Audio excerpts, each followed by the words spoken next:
Shalom saudara, kembali dalam program Deep Talk with Pase. Kita akan lanjutkan tadarusan Alkitab kita ya. Hari ini kita akan ngebahas 2 Korintus pasal yang kedua. Ya, coba kita selesaikan sampai pasal ketiga ya. Karena 2 Korintus pasal 2 dan pasal ketiga ini kalau ayatnya digabungkan ya masih terlalu pendek gitu ya, sehingga mungkin bisa kita bagikan dalam satu kali pertemuan. Dan seperti biasa sebelum kita masuk dalam pembahasan tadarusan Alkitab kita satu dalam doa. Bapak, terima kasih buat hari ini. Kami mau membaca Alkitab kami, berikan terang-Mu atas kami semua, sehingga ayat-ayat yang kami baca bisa semakin jelas dan kami semakin jadi orang Kristen yang diberkati. Jangan satupun kami yang Kau lalui, kami siap diberkati. Haleluya. Amin.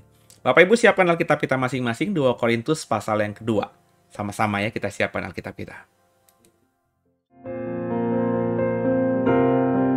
Walau seribu rebah di sisiku, Kau tetaplah Allah penolongku. Walau 10.000 rebah di kananku, takkan ku goyah sebab Yesus sertaku.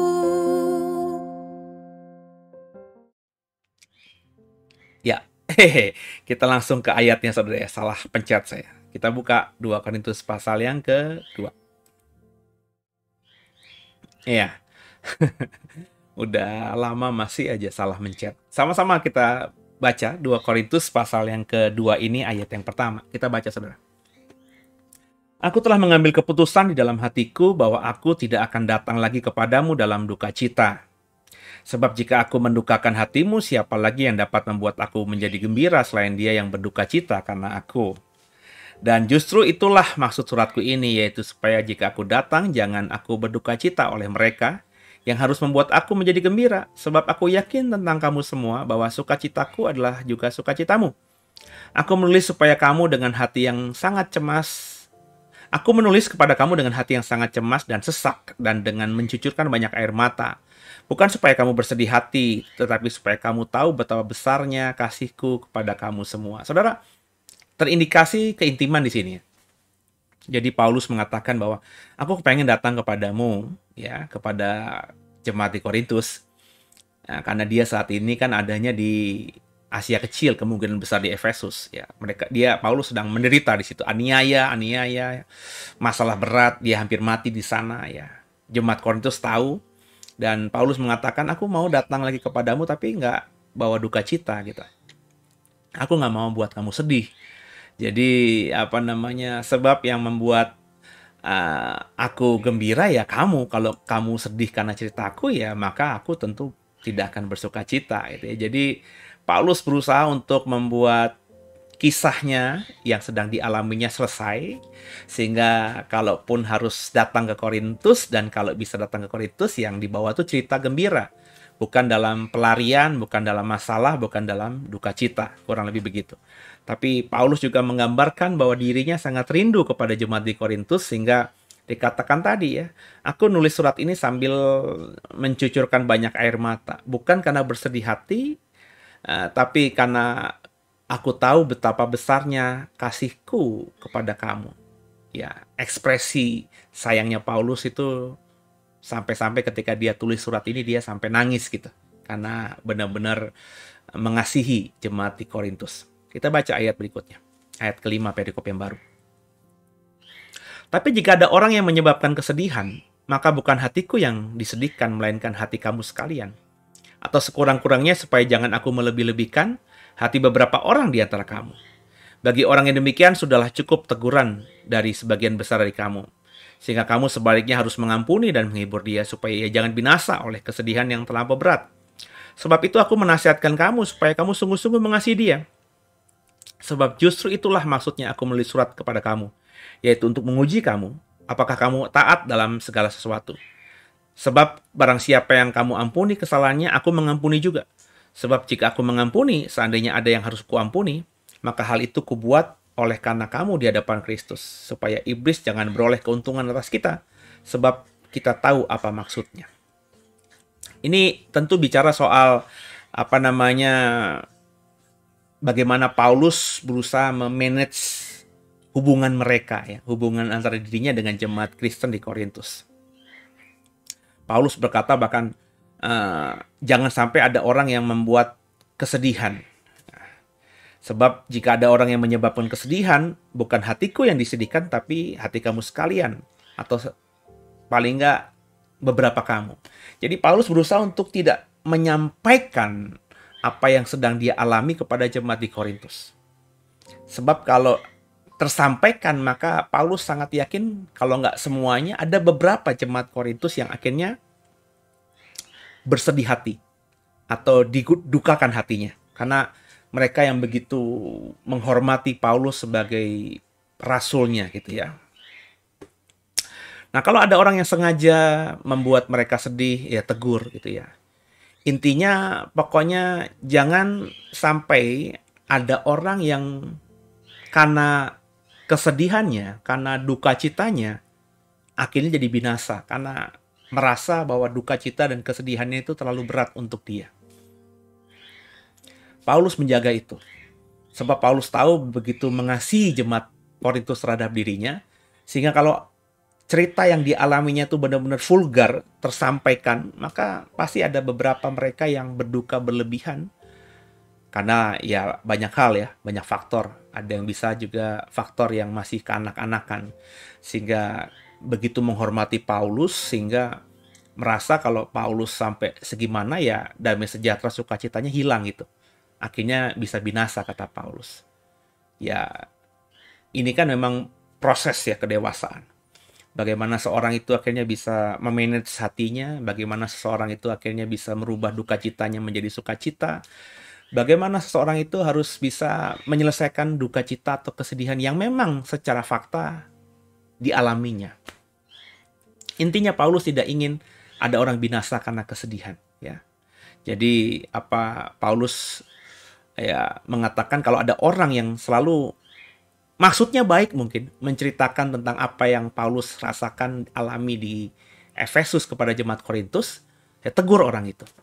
Sebab kalau dia terus diizinkan menceritakan tentang keadaan Paulus, maka nanti jangan-jangan ada jemaat Korintus yang mengasihi Paulus yang binasa karena duka cita. Ya, tegur dia, tapi kasihani dia, ya. Diampuni dia, dihibur dia, ya, supaya ya dia dan orang-orang lain yang akhirnya bersedih itu ya tidak binasa karena kesedihan yang terlampau berat tadi. Jadi untuk itulah Paulus nulis surat ini untuk menguji apakah jemaat Korintus mau taat sama dia apa tidak. Dengan Paulus nulis seperti ini, tentu orang-orang yang menceritakan tentang apa yang dialami Paulus yang bisa membuat sedih perasaan jemaat di Korintus menjadi berpikir panjang untuk menceritakannya. Meskipun yang diceritakan itu fakta, tapi harus berpikir panjang. Karena Paulus sudah mengatakan tadi ya, jangan membuat orang akhirnya binasa karena duka citanya. Ya. Dan Paulus mengatakan kalau orang itu kamu ampuni, maka aku juga mengampuni juga. Sebab jika aku mengampuni, seandainya ada yang harus kuampuni, maka itu dibuat Paulus hanya karena jemaat Korintus. Itu keintimannya kelihatan sekali ya. Rasa sayang Paulus kepada jemaat Korintus ini begitu luar biasa, ya. Jadi ini yang bisa saya bagikan sampai ayat yang ke-11. Lanjut ayat yang ke-12. Kecemasan dan kelegaan Paulus di Troas dan di Makedonia. Ketika aku tiba di Troas untuk memberitakan Injil Kristus, aku dapati bahwa Tuhan telah membuka jalan untuk pekerjaan di sana. Tapi hatiku tidak merasa tenang karena aku tidak menjumpai saudaraku Titus. Sebab itu aku minta diri dan berangkat ke Makedonia. Tapi syukur bagi Allah yang dalam Kristus selalu membawa kami ke dalam kemenangannya. Dengan perantaraan kami, ia menyebarkan keharuman, penggenapan akan dia di mana-mana. Sebab bagi Allah kami adalah bau yang harum dari Kristus di tengah-tengah mereka yang diselamatkan dan di antara mereka yang binasa. Bagi yang terakhir, kami adalah bau yang kematian yang mematikan. Bagi yang pertama, bau kehidupan yang menghidupkan. Tapi siapakah yang sanggup menunaikan tugas yang demikian? Sebab kami tidak sama dengan banyak orang lain yang mencari keuntungan dari firman Allah. Sebaliknya dalam Kristus kami berbicara sebagaimana mestinya dengan maksud-maksud murni atas perintah Allah di hadapannya. Jadi Paulus kembali menekankan bahwa cara dia menyampaikan Injil, caranya sebagai seorang penginjil, itu tidak sama dengan banyak orang lain yang melakukan penginjilan, melayani Tuhan tapi dengan mencari keuntungan. Mencari keuntungan dari firman Allah.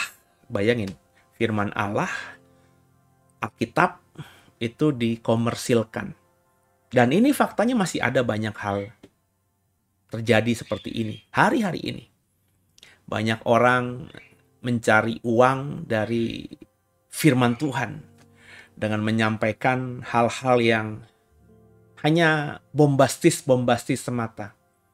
Yang disampaikan bukan kedalaman firman, tapi hanya untuk memuaskan nafsu. Ya. Ya. Satu sisi saya percaya, saudara, bahwa orang-orang Kristen kebanyakan itu ya pertumbuhannya melewati fase-fase hidup kan. Seperti seorang ketika masih menjadi bayi ya dia harus makan bubur. Intinya makan langsung ditelan tanpa dikunyah, karena kalau dikunyah dia belum punya gigi.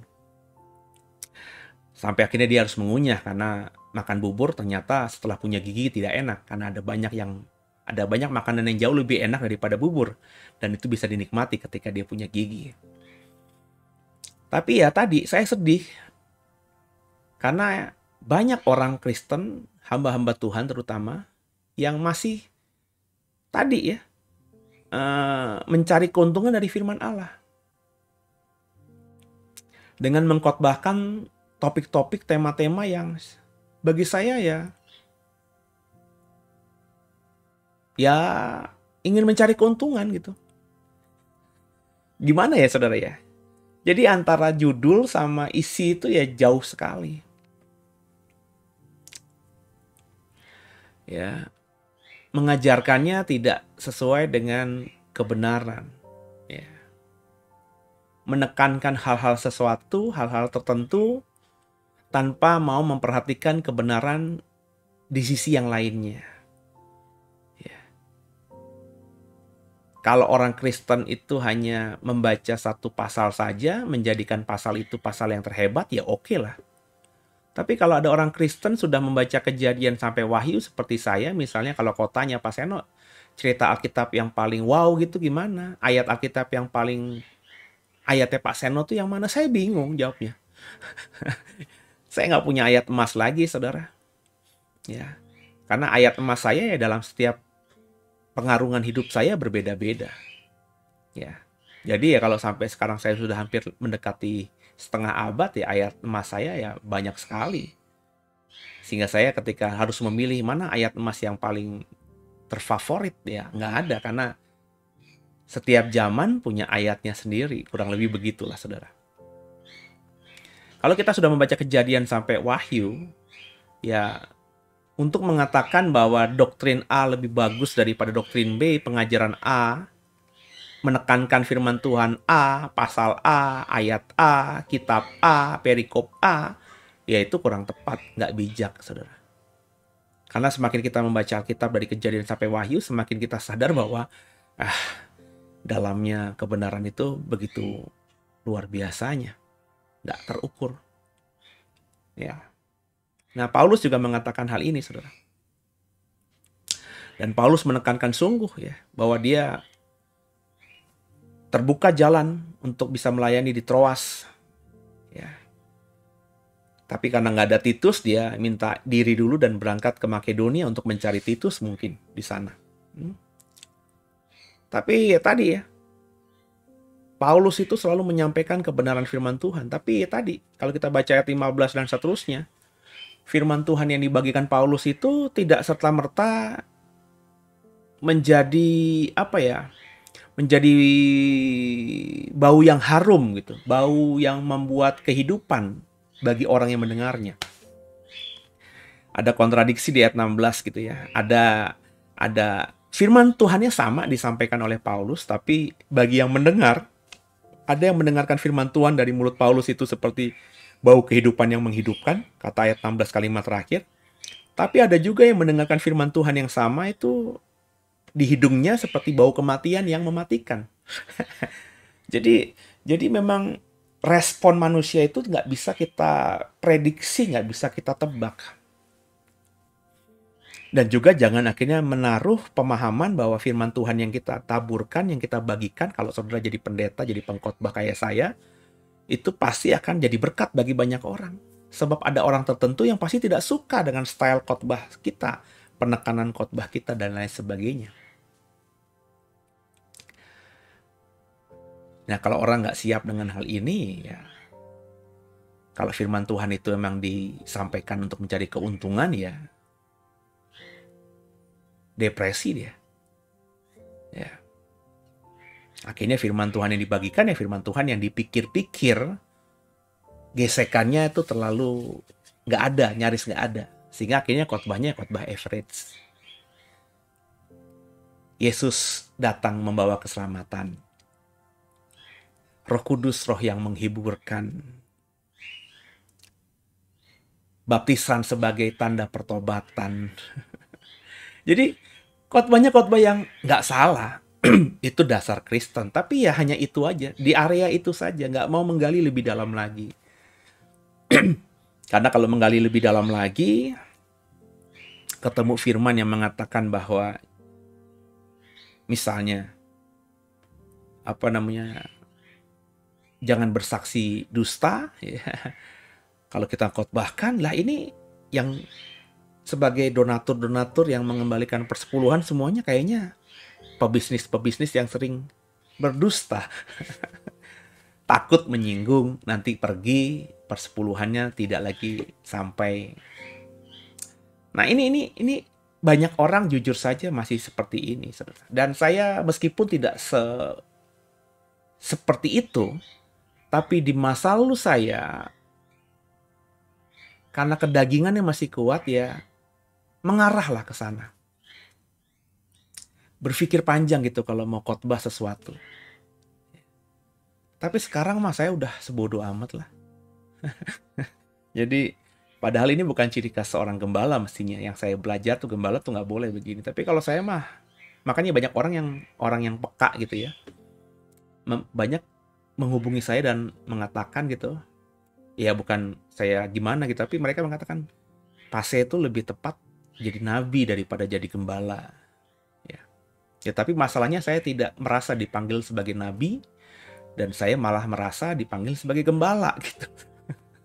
Karena kondisi-kondisi kok memang ya seperti itu, tapi style saya ya nggak cocok jadi seorang gembala. Gembala itu nggak mungkin marah-marah sama domba-dombanya. Kalaupun harus menegur domba-dombanya yang salah ya dengan bahasa yang merdu, bahasa yang menenteramkan, bukan dengan bahasa yang meledak-meledak. Ya, kalau Bapak Ibu lihat style saya kan nggak begitu. Tapi ya tadi saudara, saya memahaminya, saya melakukan itu karena saya sadar nih firman Tuhan itu saya baca. Kita tuh nggak bisa menyenangkan banyak orang. Firman kita sampaikan, sebaik apapun, semanis apapun, berusaha untuk tidak melukai siapapun, tapi tetap aja nanti ada yang menciumnya seperti bau kematian yang mematikan. Ya. Tapi pasti ada juga, meskipun mungkin sedikit, ada yang mendengarkan khotbah itu seperti bau yang harum yang membawa kehidupan. Jadi bagaimana dong? Ya kalau bagi saya karena memahami seperti ini, kebenaran firman Tuhan yang seperti ini, ya saya sampaikan aja apa yang memang Tuhan suruh saya sampaikan. Soal nantinya dampaknya ada orang yang mencium bau kematian atau bau kehidupan, ya itu tergantung masing-masing. Ya. Tapi paling tidak firman sudah saya sampaikan. Dan firman Tuhan yang saya imani mengatakan firman yang disampaikan tidak akan kembali sia-sia. Jadi itu yang bisa kita pelajari di pasal 2. Ya. Pasal 2-nya selesai, saudara. Ya. Coba kita langsung baca pasal 3 ya. Pelayan-pelayan perjanjian yang baru. Adakah kami mulai lagi memujikan diri kami? Atau perlukah kami seperti orang-orang lain menunjukkan surat pujian kepada kamu atau dari kamu? Kamu adalah surat pujian kami yang tertulis dalam hati kami dan yang dikenal dan yang dapat dibaca oleh semua orang. Karena telah ternyata bahwa kamu adalah surat Kristus yang ditulis oleh pelayanan kami. Ditulis bukan dengan tinta, tapi dengan roh dari Allah yang hidup. Bukan pada loh batu, melainkan pada loh daging, yaitu dalam hati manusia. Demikianlah besarnya keyakinan kami kepada Allah oleh Kristus. Dengan diri kami sendiri, kami tidak sanggup untuk memperhitungkan sesuatu seolah-olah pekerjaan kami sendiri. Tidak, kesanggupan kami adalah pekerjaan Allah. Ialah yang membuat kami juga sanggup menjadi pelayan-pelayan dari suatu perjanjian baru, yang tidak terdiri dari hukum yang tertulis, tapi dari roh. Sebab hukum yang tertulis mematikan, tapi roh hidup yang menghidupkan. Pelayanan yang memimpin kepada kematian terukir pada roh, pada huruf, dengan huruf pada loh batu. Namun demikian kemuliaan Allah menyertainya untuk ia diberikan. Waktu ia diberikan. Sebab sekalipun pudar juga, cahaya muka Musa begitu cemerlang, sehingga mata orang-orang Israel tidak tahan menatapnya. Jika pelayanan itu datang dengan kemuliaan yang demikian, betapa lebih besarnya lagi kemuliaan yang menyertai pelayanan. Sebab jika pelayanan yang memimpin kepada penghukuman itu mulia, betapa lebih mulianya lagi pelayanan yang memimpin kepada pembenaran. Sebenarnya apa yang dahulu dianggap mulia, jika dibandingkan dengan kemuliaan yang mengatasi segala sesuatu ini, sama sekali tidak mempunyai arti. Sebab jika yang pudar itu disertai dengan kemuliaan, betapa lebihnya lagi yang tidak pudar itu disertai kemuliaan. Karena kami mempunyai pengharapan yang demikian, maka kami bertindak dengan penuh keberanian. Tidak seperti Musa yang menyelubungi mukanya, supaya mata orang-orang Israel jangan melihat hilangnya cahaya yang sementara itu. Tapi pikiran mereka telah menjadi tumpul, sampai pada hari ini selubung itu masih tetap menyelubungi mereka. Jika mereka membaca perjanjian lama itu tanpa disingkapkan, karena hanya Kristus saja yang dapat menyingkapkannya. Bahkan sampai pada hari ini setiap kali mereka membaca kitab Musa, ada selubung yang menutupi hati mereka. Tapi apabila hati seorang berbalik kepada Tuhan, maka selubung itu diambil daripadanya. Sebab Tuhan adalah roh, dan di mana ada roh Allah, di situ ada kemerdekaan. Dan kita semua mencerminkan kemuliaan Tuhan dengan muka yang tidak berselubung. Dan karena kemuliaan itu datangnya dari Tuhan yang adalah roh, maka kita diubah menjadi serupa dengan gambarnya dalam kemuliaan yang semakin besar. Saudara, ini pengajaran yang dalam sekali ya. Ini pengajaran yang mengatakan bahwa kalau dulu ditulis pada loh batu, ya, sekarang ini pada loh hati manusia. Kurang lebih gitu kan ya. Kalau dulu ya firman Tuhan atau Taurat itu ya diberikan untuk mengajarkan pada sesuatu hukum yang mematikan, karena kan hukum perjanjian lama itu dikerjakan berkat, nggak dikerjakan kutuk atau hukuman gitu ya. Sekarang itu adalah pengajaran yang menghidupkan, karena ada kasih karunia lah, kita diselamatkan bukan karena perbuatan kita lah, bla bla bla gitu ya. Meskipun tampaknya berbeda, saudara, ini Paulus mengatakan bahwa semuanya mendatangkan kemuliaan. Digambarkan bahkan Musa di situ. Ya. Meskipun kemuliaan di wajahnya itu pasti pudar setelah bertemu dengan Tuhan, tapi tetap cahaya muka Musa itu cemerlang sehingga orang-orang Israel matanya tidak mungkin tidak menatap dan akhirnya tidak tahan bisa menatap wajah Musa. Sebab biar bagaimanapun dengan alasan-alasan tadi, itu adalah firman Allah, roh Allah yang hidup itu. Kalau roh Allah yang dituliskan dalam loh batu itu mendatangkan kematian, itu mulia, apalagi roh Allah yang mengajarkan sesuatu bukan di loh batu tapi di hati manusia yang mendatangkan kehidupan itu. Jauh lebih mulia. Ya. Di sini tidak sedang mengkontraskan PL dan PB atau mengkontradisikan PL dan PB, tapi memang kita harus membaca sesuai konteks. Kalau orang nggak ngerti konteks, maka Tuhan PL itu beda dengan Tuhan PB. Seperti banyak orang mengatakan bahwa nama Tuhan di PL beda dengan nama Tuhan di PB. Jadi ada Tuhan PL, Tuhan PB yang kayaknya dua hal berbeda. Banyak orang memahami bahwa di PL itu zaman Allah, zaman Bapa, sedangkan di PB zaman anak. Seolah-olah zamannya Bapa itu PL sudah berlalu, zamannya PB itu zamannya anak, dan masih berlaku sampai sekarang. Kemudian ada zaman Roh Kudus sampai akhir zaman nanti. Ini sebenarnya pengajaran yang tidak bisa dibilang salah, tapi ya juga membingungkan dan sedikit menyesatkan juga, saudara. Sebab yang kita pelajari, yang kita imani mestinya ya Allah, mau Trinitas kah, Tritunggal kah, ketiga yang esa itu ya dalam melakukan pekerjaannya selalu bersama-sama. Ya, nggak ada zaman Bapa, nggak ada zaman anak, nggak ada zaman Roh Kudus. Seolah-olah ketika zaman Bapa, anak dan Roh Kudus ongkang-ongkang kaki, sebaliknya zaman anak, Bapa dan Roh Kudus tidak lagi berkepentingan, dan zaman Roh Kudus itu ya Bapa dan anak tinggal menikmati saja. Nggak gitu, saudara. Mereka semua bekerja dalam skupnya masing-masing, sesuai dengan tanggung jawabnya masing-masing, dan tidak ada satupun di antara mereka yang melakukan sesuatu tanpa seturut sekehendak dengan pribadi Allah yang lainnya. Makanya Yesus pernah berkata, apa yang kulakukan ini yang diperintahkan Bapa kepada aku. Makanya kalau kau mau mengenal Bapa, ya kau lihat saja aku. Sebab aku selalu mengerjakan apa yang Bapakku kerjakan. Dan aku mengajarkan apa yang kudapatkan dari Bapakku. Jadi hal-hal seperti ini ya tidak terpisahkan. Ya, PL dan PB juga demikian, tidak terpisahkan. Di zaman PL tentu penekanannya sepertinya rohnya Tuhan ini bisa mendatangkan kematian, karena ya Tuhan sedang dalam proses pemilihan. Dari banyaknya manusia sudah berusaha dipilih lewat air bah, tapi berantakan lagi. Akhirnya Tuhan hanya memilih satu keturunan sebagai bangsa pilihannya agar menjadi berkat bagi dunia ini, yakni lewat garis Abraham. Ketika bangsa ini besar, ada ternyata bukan di tanah perjanjian, tapi malah di Mesir, diperbudak. Dengan mental Mesir, budaya Mesir, pemahaman Mesir, dan ketika dikeluarkan itulah hukum Taurat diberikan. Hukum yang keras, mematikan, bahkan memang banyak yang mati karena penghukuman Tuhan di padang gurun itu. Tapi itu diberikan karena apa?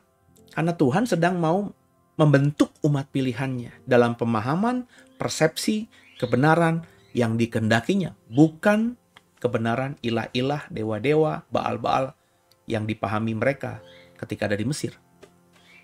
Maka tampaknya Allah di PL itu Allah yang kejam.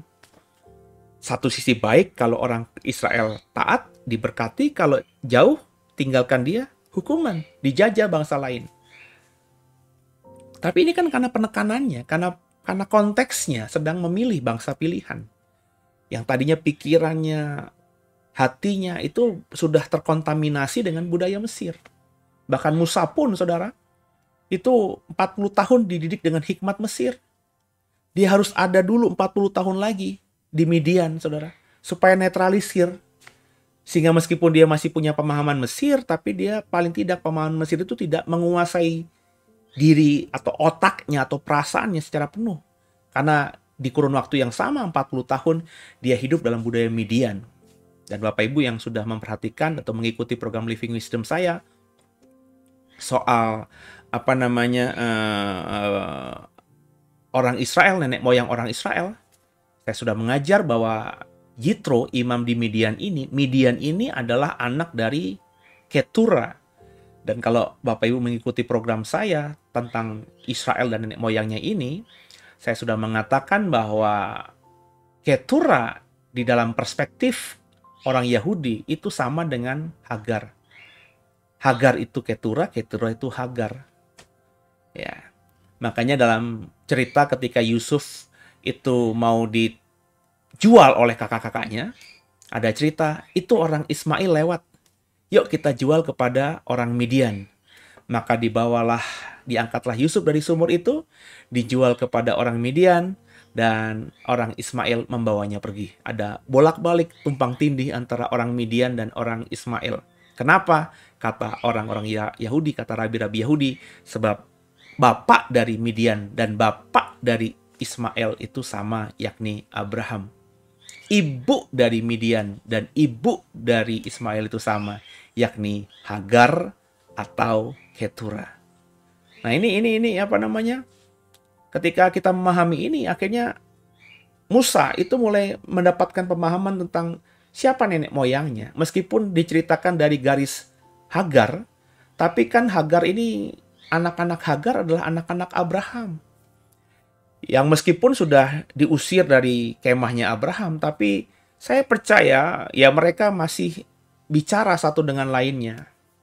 Atau sebelum diusir, Abraham pernah menceritakan tentang nenek moyangnya, pemahamannya, Tuhannya, dan lain sebagainya. Jadi orang Midian adalah saudara,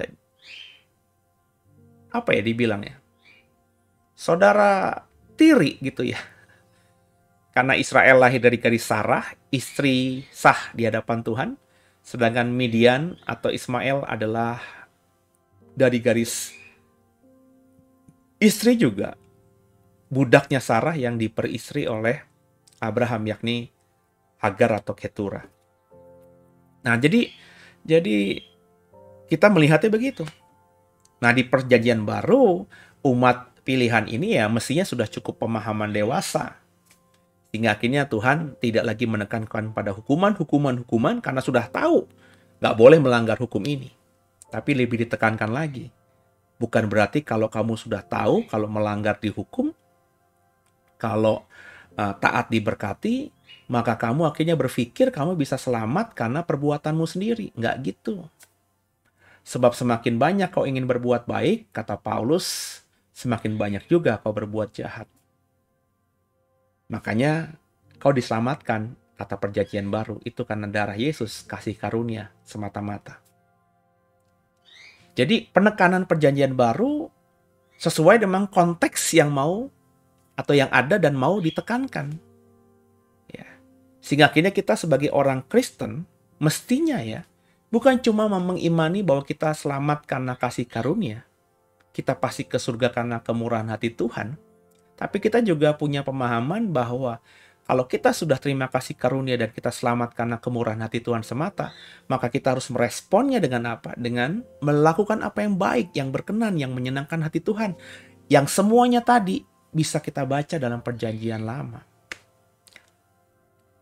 Jadi pemahaman PL dan PB ini harus kita collab. Itu makanya Paulus, rasul yang menguasai perjanjian lama dan juga memiliki perjumpaan pribadi dengan Tuhan ini, mengajar sesuatu yang luar biasa di perjanjian baru. Ya. Nah, itu makanya kita harus belajar PL juga.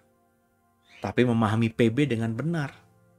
Kita harus belajar PB, tapi juga memahami PL dengan benar.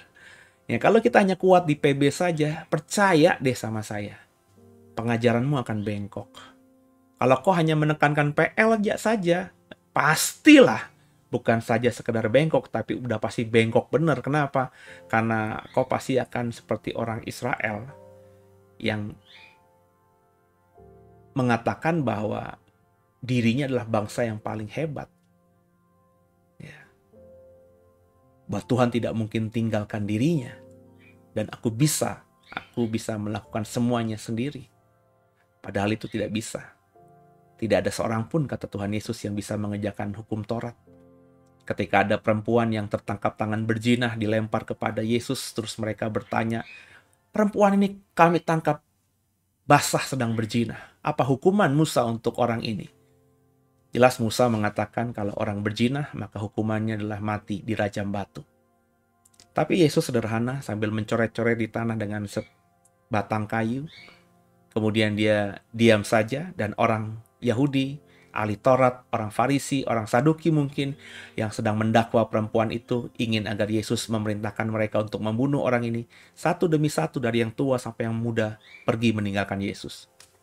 Kenapa? Karena Yesus bisa jadi menuliskan semua dosa-dosa mereka. Dan Yesus kemudian mengatakan, ketika habis menuliskan semua itu, bagi siapapun yang merasa tidak pernah berdosa, silahkan dia yang pertama kali merajam perempuan ini dengan batu. Dan karena Yesus menuliskan semua dosa-dosa mereka, mereka membaca. Maka mereka pulang satu persatu. Karena apa? Sadar bahwa mereka punya dosa. Maka nggak ada yang bisa mengerjakan Taurat itu, saudara. Ya. Makanya ada kasih karunia Tuhan. Tapi bukan berarti hukum Taurat itu diabaikan. Yesus berkata, aku menyempurnakan. Aku yang menggenapi. Bahkan nggak boleh ada satupun yang menghilangkan satu titik iota dari hukum Taurat itu. Selama langit dan bumi ini belum lenyap. Jadi saudara, kita belajar hari ini dari tulisannya Paulus. Bahwa kita harus punya prioritas yang benar. Ya, kita jangan menganggap bahwa pelayanan tertentu, orang lain tertentu, itu gimana, sedangkan kita gimana, kita lebih unggul, kita lebih hebat dari yang lainnya, dan selain sebagainya.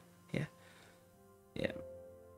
Jadi kita harus belajar untuk menyerahkan pelayanan kita dalam penyertaan roh itu. Sebab roh yang menghidupkan.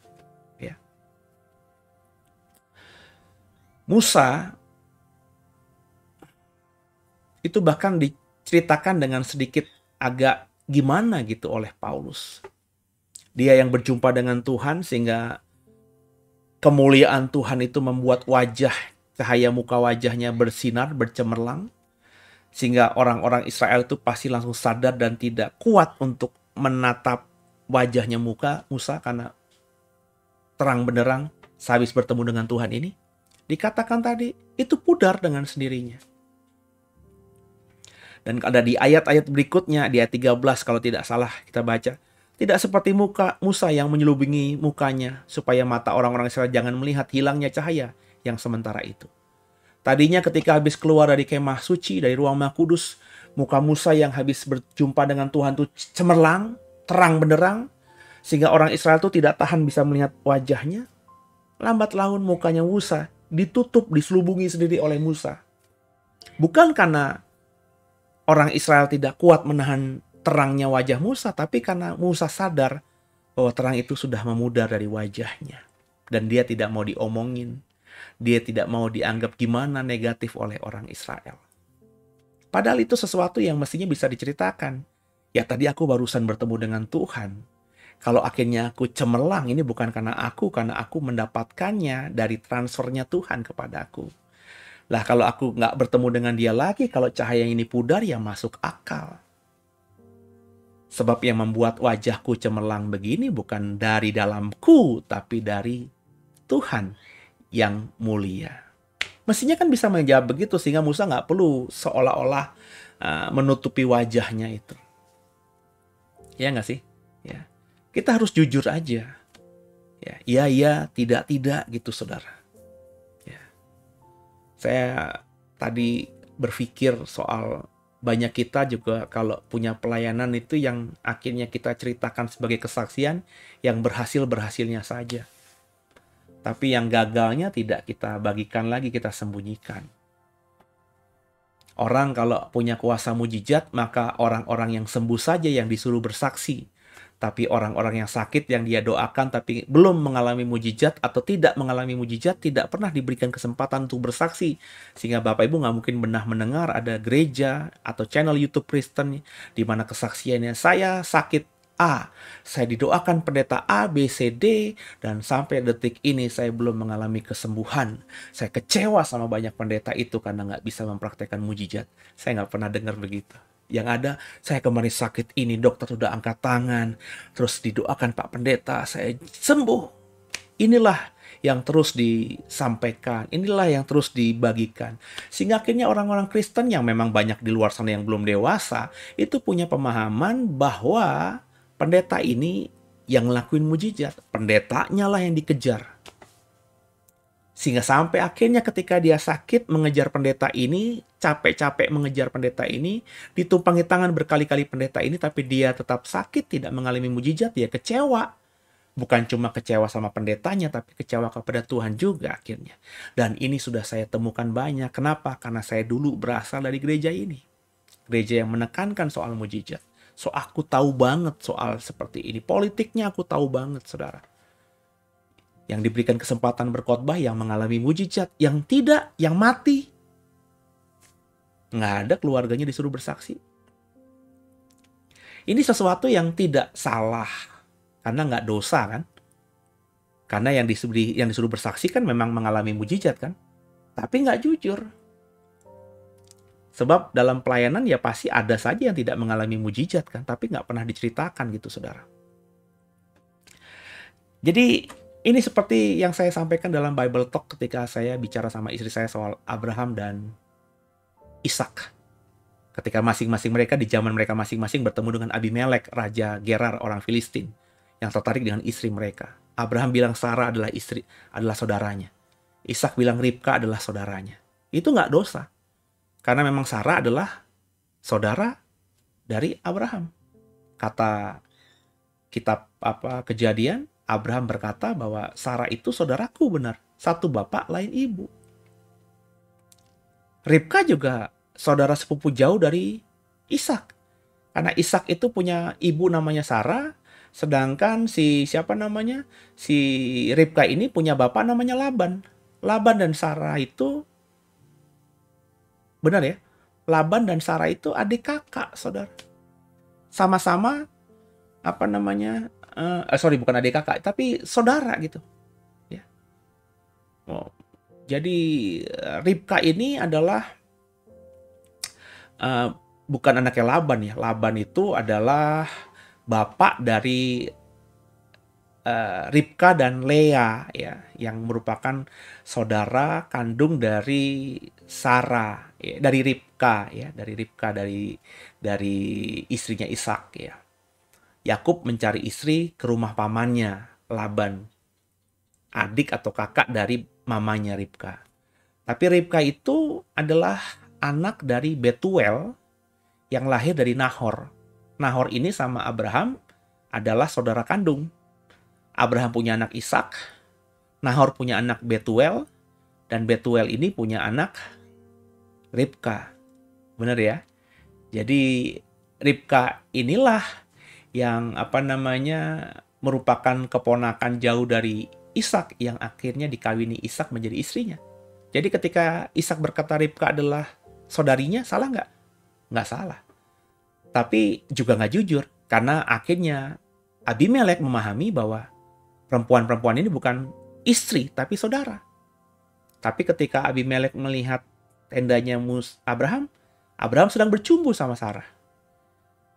Ya, ketika akhirnya Abimelek ingin menikahi Ribka, Tuhan datang kepada Abimelek bahwa yang kau lakukan ini jahat. Jadi ada akhirnya keterbukaan, ya, ketahuan. Meskipun tidak salah, tapi tidak tulus, tidak jujur. Meskipun bukan dosa karena memang menyatakan fakta, tapi baik Abraham maupun Ishak tidak memaparkan fakta berikutnya bahwa perempuan mereka itu yang ada bersama mereka itu bukan cuma saudara, tapi juga sudah diperistri. Dan hari itu menikahi saudari sendiri itu masih sesuatu yang wajar dalam dunia purba zaman itu, saudara.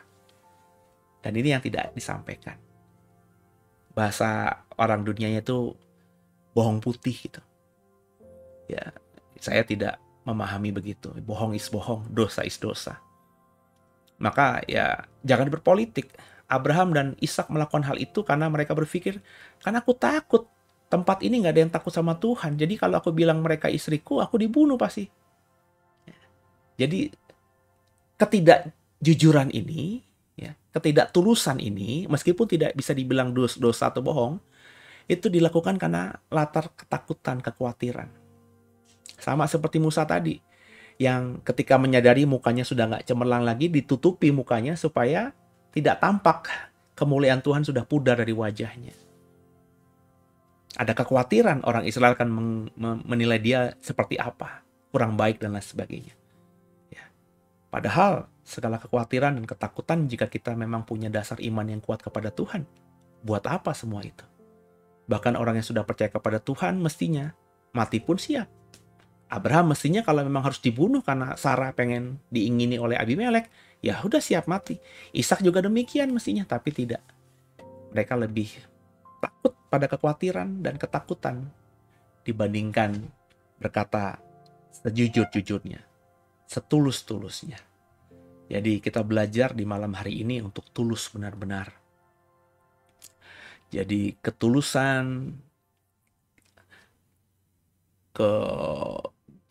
kejujuran itu penting. Itu sesuatu yang mahal di hari-hari ini dalam kehidupan kita sebagai seorang manusia Kristen yang hidup di 2022. Semoga saudara dan saya bisa terus menjaga diri kita dengan benar. Jadi kita benar-benar bukan saja tidak berdosa atau tidak berbohong, tapi juga benar-benar jujur dan tulus. Haleluya.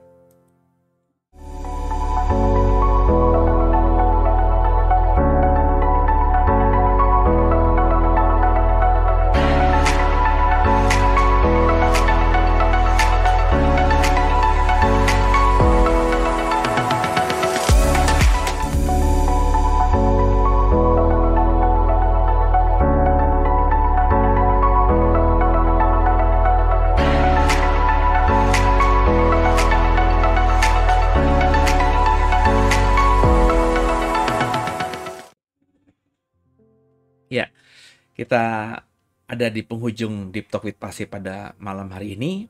Saudara, kembali saya undang untuk daftar diri saudara di sekolah Alkitab kami. Kami sudah menyusun kurikulumnya dengan sederhana, dengan baik. Ikuti, pasti saudara akan mendapatkan dasar iman Kristen, bukan saja dari handout yang akan saudara terima, bukan saja dari materi presentasi yang diberikan dosen, tapi juga dari diskusi tanya jawab antara saudara dengan dosen mendalami topik-topik tersebut. Ya, jadi yuk sama-sama kita menjadi orang Kristen yang bukan cuma beriman semata, tapi bertanggung jawab dengan iman. Artinya iman yang kau imani itu bisa kau bagikan dengan berani, dengan lantang kepada orang lain. Karena kau memang punya pemahaman yang cukup memadai soal berbagi kebenaran itu. Ya, di tempat ini saudara ikuti terus, programnya panjang ya. Hanya seminggu sekali setiap Sabtu. Saya rasa setiap Sabtu kita bisa. Biayanya murah sekali. Kalaupun biaya yang murah itu yang sangat sederhana itu masih berat karena saudara memang sedang ada masalah ekonomi yang sangat signifikan, saudara hubungi kami, jelaskan kondisimu, saya akan memberikan kesempatan saudara untuk ikut kelas ini, ya. Meskipun saudara tidak perlu membayar gitu ya, karena memang kelas ini kami buat bukan untuk cari uang. Saya secara pribadi dipercaya, saya merasa saya punya karunia mengajar, ini yang saya bagikan. Dan tenaga-tenaga pengajar yang lain tentu punya karunia juga, makanya mereka mau jadi pengajar. Dan kita sama-sama saling memberkati, gitu saudara ya. Jadi yuk join, kelasnya pasti terbuka karena minimum peserta sudah terlampaui. Kita tidak buka kelas yang besar, karena ini via online Zoom, jadi dibatasi jumlahnya dan sudah pasti jalan. Di Sabtu tanggal 11 Juni itu adalah pertemuan perdana. Jangan sampai daftar di hari itu, karena hari itu pasti nggak mungkin bisa. Daripada nunda-nunda nanti lupa, mendingan daftar sekarang, di scan barcode-nya, atau dihubungi nomor teleponnya Bu Esther yang ada di flyer yang tadi. Ya. Terus kita akan belajar banyak sepanjang hari Sabtu. Selama saudara terus mengikutinya, dan Tuhan belum datang, saudara pasti akan punya dasar iman Kristen yang mumpuni. Semoga jadi berkat. Terima kasih. Kita tundukkan kepala, kita akhiri. Makasih Tuhan buat malam hari ini kami sudah belajar banyak. Mampukan kami bukan cuma cakap jadi pendengar, tapi cakap jadi pelaku firman. Ampuni salah dosa kami, Yesus Kristus adalah Tuhan Juru Selamat kami yang hidup. Dan ke dalam tangan-Mu lah kami serahkan tubuh, jiwa, dan roh kami. Haleluya. Amin. Selamat malam, selamat istirahat. God bless you all.